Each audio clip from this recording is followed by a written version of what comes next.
Hello, welcome back to my channel, The Unique and Rare Handbags. My name is Joe. Today I will be telling you stories about this vintage Hermes caddy bag in crocodile skin black color, which I didn't finish last time because the lighting was not sufficient to explain certain small traits and nuances of the skin, which I decided to do it today during daytime. First, last time I mentioned that I brought this bag. First, I bought this bag in an auction in Paris, and then I brought it back to Hermes for maintenance and repair. I always bring back to the Faubourg Saint-Honoré store, which is the flagship store of Hermes in Paris, the first store too, because they have a really dedicated clientele service center where you have comfortable seating, because sometimes you do need to wait for some time, and they offer you coffee and champagne or whatever drinks you want, and it's just a very nice experience there. I also mentioned that I did quite a lot of bags. On a normal handbag, it would be like 200 something, 235 maybe.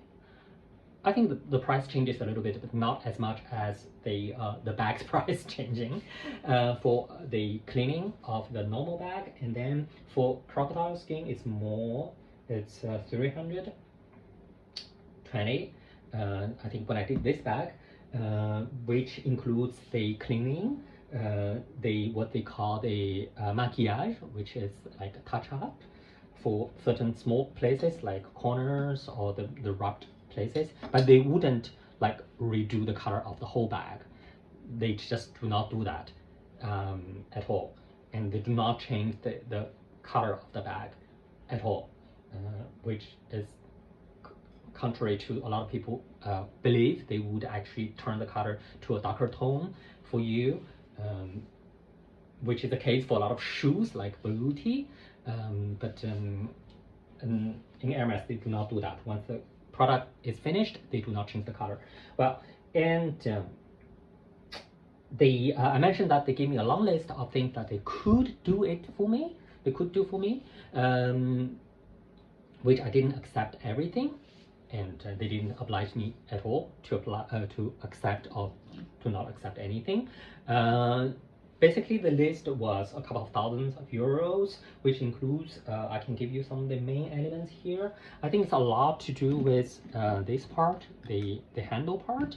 They wanted, if I wish to change this whole thing from this part, what they call the on-shap, and then the small ring and the handle, because it's crocodile skin, so it's more expensive, it would cost 1,290 euros in 2018, June. It's a lot of money because we all know that the handle of the caddy is the most difficult to make. The artisans I know from Hermes actually told me that that's the nightmare of all apprentices there. They proposed this because nowadays, I think from the year 2000, all the caddy bags, they have double rings here. One ring for the handle and one ring to click on the shoulder strap, because, well, I do not really use shoulder strap for the caddy, especially this size 35, and also, as you can see, the handle is in very good condition. I really have no reason to change it, to pay 1,300 euros and to change it, so I didn't accept that. Another thing that they suggested that they could do for me is to change the sangle, the sangles, with the metallic part. This would cost me 710 euros for both sides. It's more expensive again because it's crocodile skin. I do not know how much it is for normal skin. This sometimes makes sense because if you use the bag a lot, you might overstretch this part and it would become not very structured. So it makes sense to change it, which is not the case here. As you can see, it's still quite actually solid. You do not see any like loosened feeling, overstretched feeling of it. So I didn't do that either. And they also suggested to change this part inside this part, the plug and dugnet. This small thing turning here is the dugnet. Sometimes it gets detached if you do not pay attention. This part would cost me 135. I think it's actually a good price because they actually have to open this part, the stitching of this part, because you see this, it's mounted between these two, between the lining and then the outside of the bag, which I didn't because I think it still functions. Why would I change it when it's still good? They suggested also to change this, which I considered because it's a bit oxidized, as you can see, but really not a lot. It's actually, because the old ones, they are actually brass. So you can actually just polish it or use some product to clean it and to deal with the oxidation. Anyway, it would be oxidized very easily over time because it's not coated. There's no coating as today. But it's also very easy to treat. As you can see, it's in very good condition, mine, so far. So I do not worry too much. For changing this, because it's mounted directly on the outside skin, it's only 50 euros, which I didn't do. Maybe I should have done it. It would make it. You know what? I do not like the idea of changing certain metallic part, but not the others, because it would make it quite stand out. They would change exactly the same. They wouldn't give you a new one, which is the new one with the coating and everything. They would give you an old one, but still I feel it doesn't make sense because I want to, if I buy a vintage bag, I want to keep the vintage allure of it. They suggested that I do the reinforcement of stitching on the four corners, which I did, which costed 120 euros. And they also suggested replacing the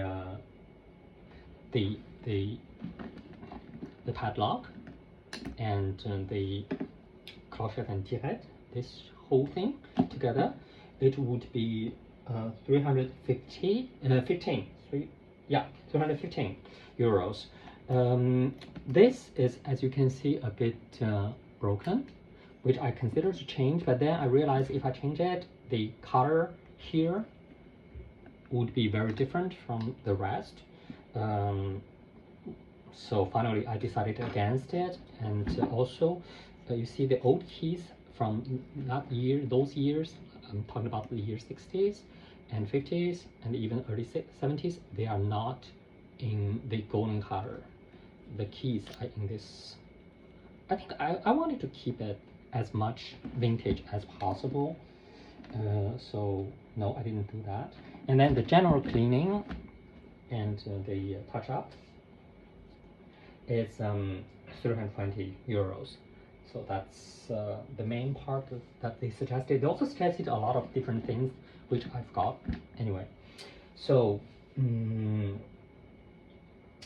this is the pricing about the Hermes repair and touch-up service. Again, I think the price would increase over the years, but not as much as the bag's price, like 10% every year or 20% every year, which is insane for the past years. Something else I wanted to say about this bag is, I don't remember if I mentioned, Hermes used 3 kinds of crocodile skins. If it's well, actually it's 1 alligator and 2 crocodile skins. There are more in the world, but Hermes only used 3. The crocodiles that they use is one, the crocodile Niloticus, which means the crocodile from the Nile River, which is the case of this bag, and the crocodile Parasus, which is from Asia, South Asia, and Australia. They are very similar. Actually, sometimes even for professionals, it's very difficult to see, especially when it's made already into bag. The reason is because they both have pores see if I can show you some part with easier to see pores. Okay, so you can see the pores. The pores here, they all have small pores on the scale. And then the only difference on others is the scale.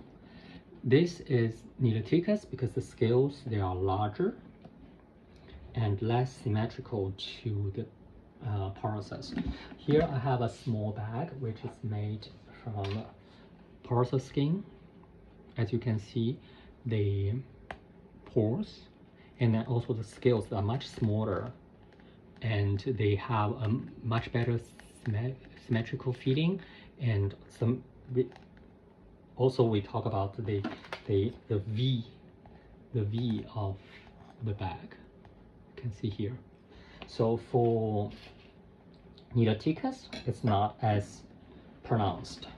It feels more flat, just a lot of squares like this.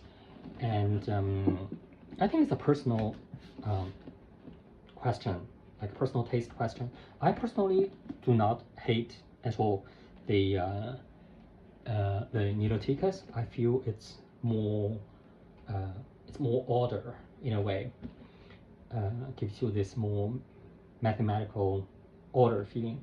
But it is true that the scales, they are less, let's say maybe a three-dimensional feeling compared to this, as you can see. So less three-dimensional feeling of, and this one too. This is also a process. You can see the scales are much smaller and more pronounced. Yeah, but again, this is not black and white. How big the scale is, it depends a lot on the age of the crocodile. Nowadays, it is forbidden to use young crocodiles, but still, in vintage pieces, you can find really young crocodile skin used. So these are the two crocodiles, and then also there's the alligator. It's called Alligator Mississippians. So it's from United States, the Mississippi River. It doesn't have pores, and it has it's a generally smaller type of crocodile. So it's more made into smaller bags. But again, depending on, sometimes even alligator can be as large as a crocodile. Again, the easiest part to see is it doesn't have pores. And also very often for alligator's bags, here in the most prominent position of the bag, you would see a pattern, which is actually the navel of the alligator, which forms this very distinguished pattern. I have to find alligator's bag to show you that one day. So which would tell you very clearly it's a crocodile. It's an alligator, not a crocodile. For Hermes, the alligator has a square marking. The Niloticus have two dots, and the porosus has a small, like a flash, a triangle. Again, these three different types of crocodile skins, they are just different species of crocodiles. There's no connotation, intrinsically no connotation of superiority from one race over the other. Hermes actually put a higher price tag on porosus, on the the small pointy square thing, flash thing. It's just Hermes decision. There are certain American brands like Ralph Lauren, for example, they actually prioritize the alligator and put a higher price tag on that skin because it's more American. So I really do not like when certain people, they say that porosus is absolutely better than Niloticus, then it's better than alligator, and it's different gradings of like different grades of crocodile skin, and only porous can be made into Himalaya or whatever. I think this is just a lot of misunderstanding. It's almost, I feel it's like a racism over crocodiles.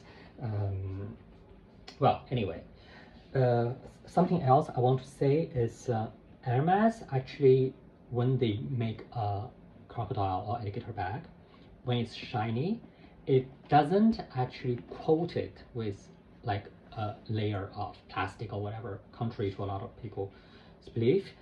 They actually just polish it really long time with agate stone to make this shine. So over time, the bag will lose a bit its shine.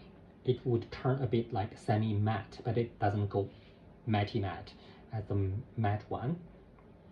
Like this one, again, it's a bag with certain age, so it's not as shiny as, for example, this one. But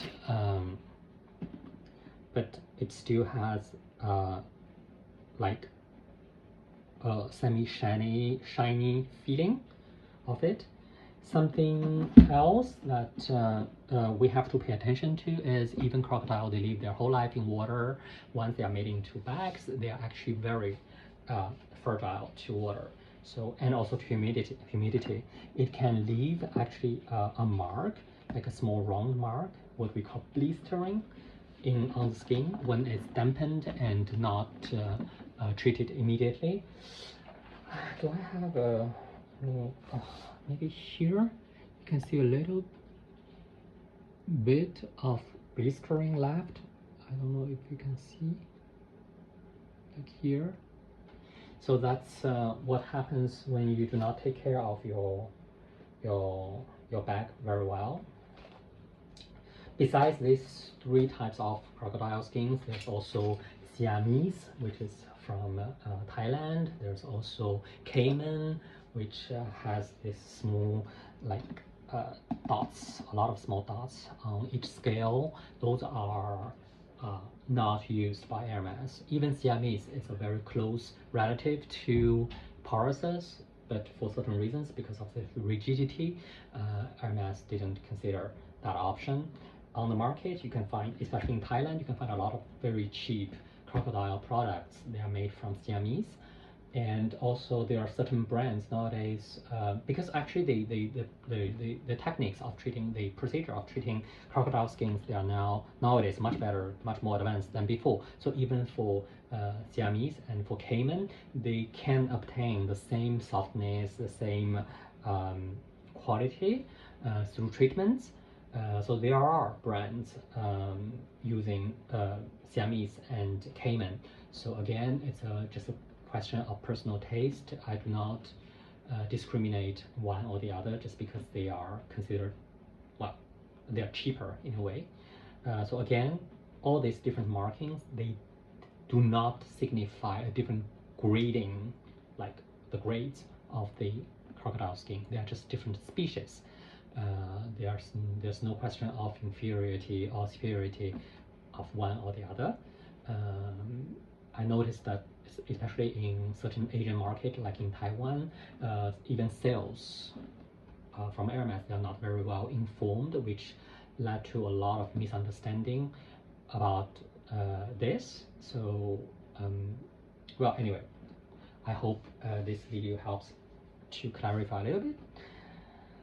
And thank you very much for watching this video. Again, it's almost 20 minutes. I try to keep it around 15 minutes. So sorry for the tipper. If you want to know more about the vintage, oh yeah, and also the shape, as you can see, the vintage caddy, they are more trapeze, less like rectangular, which is the new trends. If you see nowadays a caddy 35 or caddy 40, they're almost like rectangular, so which is a small modification over the shape. I personally do not understand why they need to do that. Anyway, thank you very much. Have a nice day.